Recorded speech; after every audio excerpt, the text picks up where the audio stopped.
This week on FaceTime. Liquid nitrogen, stand back. And this is our vacuum pack machine here. If you look at the color of this melon here, it's really intensified the color. I still have recipes from chefs that I worked with 20 years ago.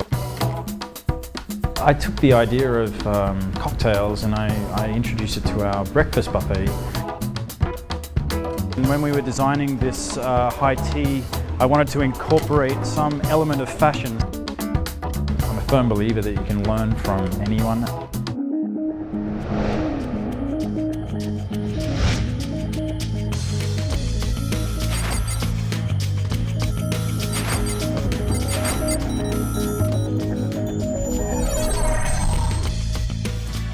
Hi viewers, I'm your host Cecilia Lee, and once again, welcome to the Top Chef series. Summer is here, and if you're feeling a little boiling hot just like I am, then it wouldn't be such a bad idea to hide away in some cool and trendy place. So this is what we're going to do today. On today's episode, we're taking you inside one of the world's trendiest hotels, the W Guangzhou. We'll speak with their executive chef, Garth Welsh, and he's going to make us some chilling snacks great for summer.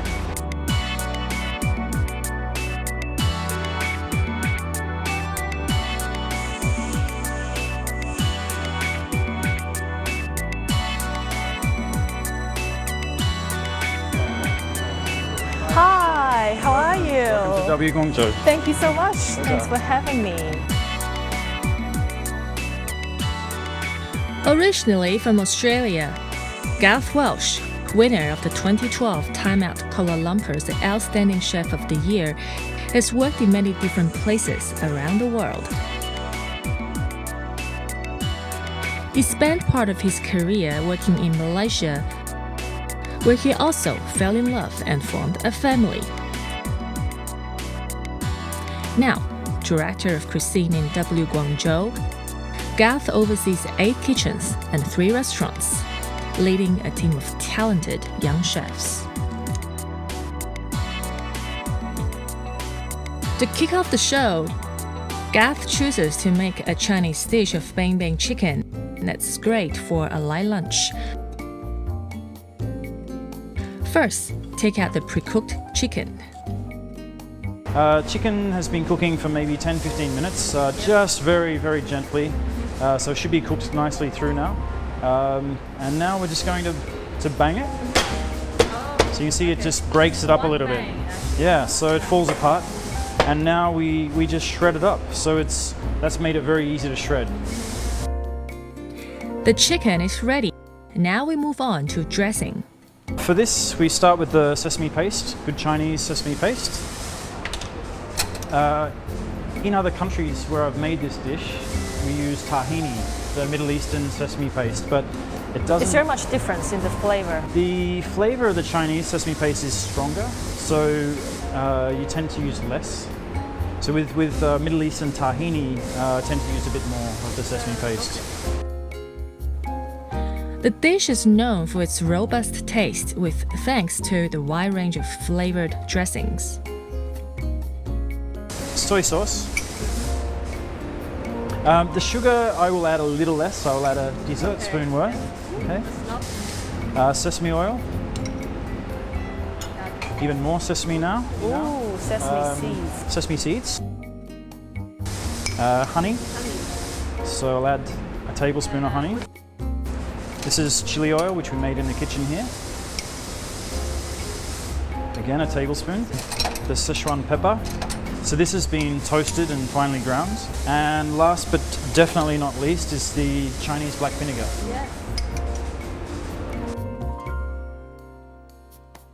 After all the dressings are in, we're making it runnier. Dressing's made, chicken is shredded. Next thing is the noodle salad. Some fresh rice noodles. Put those in the bowl. Some bean shoots. Next up, we're spicing it up by adding some vegetables, cucumber to bring out the sweet flavor of the chicken, tomatoes to add color, and chopped up Chinese chives and shallots to make it pungent. And then our dressing. So this is our a smoked chili dressing. So to make this dressing, we take the dried chilies and we toss them up in a hot pan until they're really fragrant. So it gives it that smoky flavor. So they're not technically smoked chilies, but that's That's pretty much it. We're almost ready to assemble the salad. It's critical to ensure that chicken is well dressed. Okay, so that's pretty much it. I mean, it's a very, very simple dish. Despite all the advanced kitchen technology, using hands is still the most efficient. Get all the good bits in there, all the herbs and the tomato. So I just kind of loosely scatter this over the top. A little bit more toasted black and white sesame seeds, and there you have it. Yay! Awesome! Here's a light dish perfect for a summer lunch break. Easy peasy, you may say. Well, now Garth is going to present a dish not so easy to make. The ingredient not usually available at home is this vacuum-packed fruits. This is our vacuum pack machine here. So this is used to seal, to take the air out of anything. And so we just close it. See, all the air's just been taken out. Have you tried vacuum-packed fruits and noticed the difference, perhaps? And you can see what I mean. If you look at the color of this melon here compared to this melon, Yes. it's really intensified the color. Yeah, and not just in the color, but you'll see when you taste it, the taste is really intense.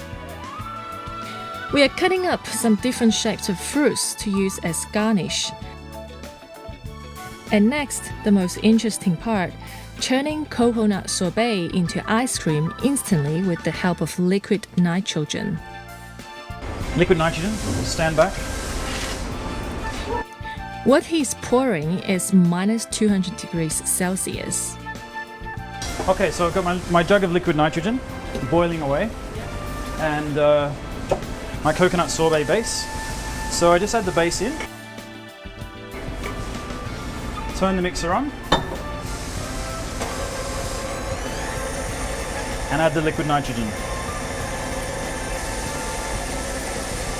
The great thing about this is obviously time-wise, it's very quick. The other thing is I find the texture really smooth, really creamy. So as I said before, this dish we call fruit salad with olive oil. One of the olive oil components is this olive oil cake. So it's basically a sponge cake.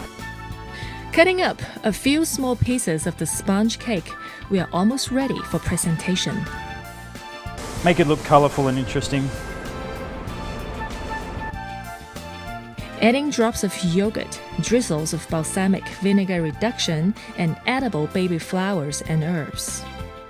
Now these micro herbs and baby flowers, it was one of my first discoveries here in Guangzhou that I was really impressed with. He's a local grower. It's an organic farm. He does the most beautiful baby herbs and edible flowers. We're taking out the frozen fruit cube and turning it into teeny tiny pieces of colorful frozen fruit salad. Makes it nice and colorful. So now we're grating it into a smaller shape, and that will set it into a solid frozen piece of fruit. So it's a colorful frozen fruit salad. The drops of fruit salad are being boiled cold by the liquid nitrogen.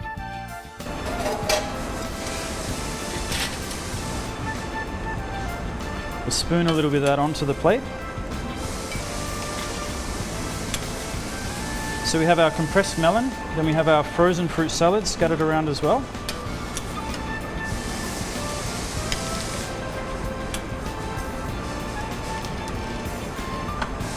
Soft, creamy coconut sorbet made instantly with liquid nitrogen. Very cool. This is a lemon-infused organic olive oil from California. So just a little bit of olive oil. So that's it. Garth started out in the culinary field as early as 15 and has been an executive chef for over 10 years. He likes to leave his mark on all the dishes that he ever supervised. There is a distinct factor leading to Garth's success. I still have recipes from chefs that I worked with 20 years ago. I have a collection of recipes and menus from every restaurant I ate at that I liked. Growing up as chef, did you have a mentor who gave you a lot of help and advice along the way? I've had numerous mentors, and I've always tried to take a little bit from everywhere I've worked. I've worked in many different restaurants and hotels, and I'm a firm believer that you can learn from anyone, and I've always tried to take little pieces from here and there. But I've worked under some very good chefs, and I've taken ideas and advice and techniques from various different chefs. There's probably not one that I could really single out. I mean, you obviously have a long time ahead of you, but you've also been a chef for a long time. Tell me a moment when you felt you hit a low in your career. My first couple of head chef jobs were in Sydney in standalone restaurants, and I think after working in a quite a well-known restaurant in Bondi for a while, that restaurant went bankrupt, and I had been very proud of that restaurant. It was a beautiful restaurant. We did beautiful food, and but the business failed, and that was kind of disheartening. And then I was looking at other options. Where can I go to next? And I didn't feel that there was nothing really new or interesting for me, and I kind of was a little bit over it then. I think I was a bit tired as well. I'd been working hard for many years, and I think I was just a bit tired and jaded. But I got out of Sydney. I found a job in Fiji and started my hotel and resort life, and got a new lease on life, and I'm as passionate now as I ever have been. Low points are unavoidable in anyone's career, and it hasn't affected Garth's passion towards food. How about his proud moments in his 20-year-plus career? For me, I'm always most proud when I see my team develop well, and from that first head chef job I was talking about in Sydney, I had a couple of very proud moments with some young apprentices I had who 2 consecutive years in a row I had the best apprentice in New South Wales. They both won that award, and I was very proud of that. And even now those 2 girls have gone on to really great things. One of them in fact works for a W in Texas, and the other one works at Noma, #1 restaurant in the world. So when I see chefs that I've worked with, they were my young apprentices going on to bigger and better things. I mean, that makes you incredibly proud. His next big step is to help build a great team of chefs here at W Guangzhou and create a great culture in his brand new environment, something that will last even after he leaves. Although leaving is still too early to talk about, as Garth is fairly new in Guangzhou, he finds the city a bit different from all the other places that he's ever lived in. I've been very lucky here in Guangzhou. In a short amount of time, I've gotten to meet and briefly know a few of the other chefs in town, and it's always good to bounce ideas. After living in KL for a couple of years, I didn't know anyone in town except for the other Starwood hotels. And within 4 months in Guangzhou, I've met chefs from just about every other 5-star hotel, and had beers with them all. And that's good to hear, because I thought usually you're competitors, right? You're supposed to keep things away from each other. Actually, I really like that about Guangzhou is welcoming, but what made Garth choose to work for W Guangzhou? It was a pretty easy decision to make. I had the opportunity to not only join W, which is for me the coolest hotel brand there is, but to also open the first one in China. I've actually been with this company for a few years. I've worked for a couple of our other hotel brands, but W is very unique, and it's interesting. You don't have as many guidelines, I guess, to stick to. You have a little bit more as a chef. You have a little bit more freedom to be creative and to do modern, interesting things, and that's very appealing to someone who is relatively creative. So tell me a time when you felt like you were doing something really pushing the envelope here that you don't imagine yourself doing anywhere else. Quite often, there's been various things. I mean, even from my first week here, we were setting up the breakfast buffet, and we were looking for ideas, and how can we make this interesting? And I don't know, suddenly this idea came to me that because a big part of our W culture is based around cocktails and partying. Yeah, with food and beverage. I think beverage comes before food. We actually call it B&F for W, which puts beverage before food. That's actually, it's a big part of our culture. And so I took the idea of cocktails and I introduced it to our breakfast buffet by setting up a bar and adding what we call a muesli mixologist. So we have a selection of bottles on the bar, but the bottles, instead of being full of alcohol, have a toasted muesli base with different dried fruits, nuts, seeds and things. I have to come back for that. Yeah, come and have breakfast sometime. And you get to talk to the mixologist behind the bar and tell him what you want in your your muesli, and he'll put it in the cocktail shaker and shake it up for you. And so that's just one brief example. The creativity can also be seen elsewhere. It looks like someone's closet, but it's actually part of the high tea creation designed by Garth with a modern twist. He incorporated into it elements of fashion, one of the 3 trademarks of W.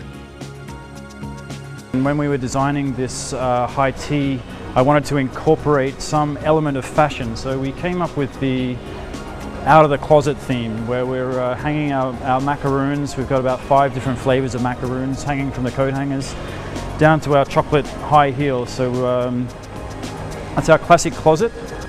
Best you go to Thailand.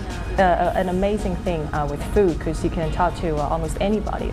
And you can never stop learning about it. Every other region has something unique and interesting about it. I mean, it's hard not to be passionate about food.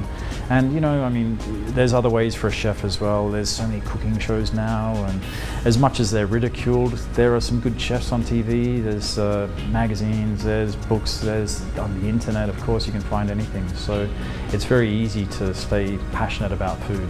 At the W, things are usually very creative here, and I heard of these saying that whatever, whenever at the W. Yeah. So does that translate into guests can have whatever they want, whenever they want it? Pretty much. Pretty much. I mean, even in hospitality for years, I've always told my chefs that we don't say no. We always. So I have a little quiz here for you, and all you have to say is yes or no. I don't say no. Yes. Okay. So the first one is. Let's say a guest, right? You overhear a guest say, "Oh, I really miss my dog," offhanded, and would you run out and get a dog for her? Honestly, no. Okay, so that's a no. Yeah. Okay, and the second question is, if you overhear someone say, "Oh, I really want some, chili pepper sauce," but you don't have it in the restaurant, unfortunately, would you run out and get some? Definitely yes. Yes, we would. Yeah, or we would attempt to make it ourselves. Yes.